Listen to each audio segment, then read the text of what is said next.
Government మారుతున్నప్పుడు కాంట్రాక్టులు మారుస్తారు.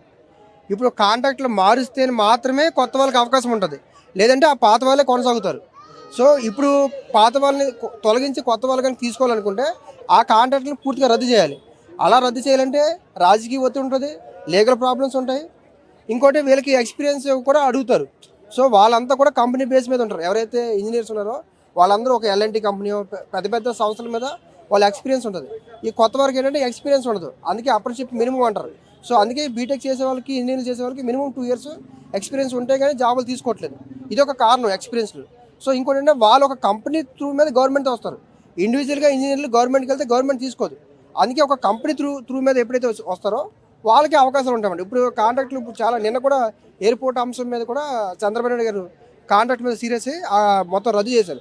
సో అలాంటి యాక్షన్ తీసుకోగలిగితే, అంటే వాళ్ళు సిండికేట్గా ఉండి వాళ్ళు మాత్రమే ఉండి మిగతా వాళ్ళకి అవకాశం కల్పించుకోకుండా కేవలం వాళ్ళే ఉండాలి, వాళ్ళు ఎప్పుడు చేస్తే అప్పుడే పూర్తి అవ్వాలి, అలాంటి వైఖరి ఉంటే ఖచ్చితంగా అలాంటి కాంట్రాక్టులు రద్దు చేయాల్సిందే.